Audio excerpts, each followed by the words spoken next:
Legendary criminals. Today on Genealogy Storytelling, I'm talking about the notorious Harpe brothers, who claimed many victims throughout Tennessee, Kentucky, and Southern Illinois in 1798 and 99. The brothers, Micajah and Wiley, often referred to themselves as Big Harpe and Little Harpe. They were arrested at Carpenter Station and imprisoned in Stanford, Kentucky for murdering Thomas Langford. Now, Thomas was a fellow traveler who had actually paid for their breakfast at an inn near the Rockcastle River. They paid him back by following him into the forest and murdering him for his money and supplies. Now, the Harpe brothers escaped their jail cell, but they were pursued by a posse of men led by Captain Joseph Ballinger.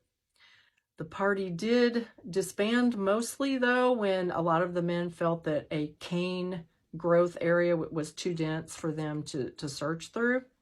But Captain Ballinger and a few men rode on to Colonel Daniel Trebue's home. He was a Revolutionary War veteran and was the brother to my fourth great-grandmother, Martha Trebue.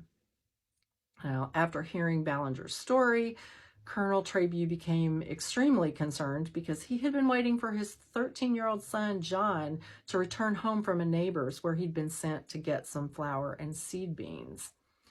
While they were talking, John's dog walked back onto the property and he was badly injured. So the men saddled up and went out to try to find John.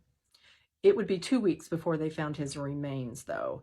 They were located in a sinkhole that was near the old buffalo trace that John was using to walk home.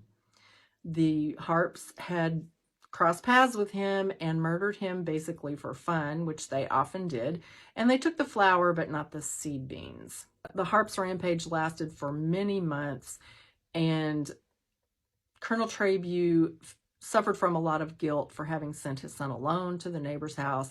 He also felt that the brothers hadn't been properly guarded when they were in prison and that the search party had been disbanded too early.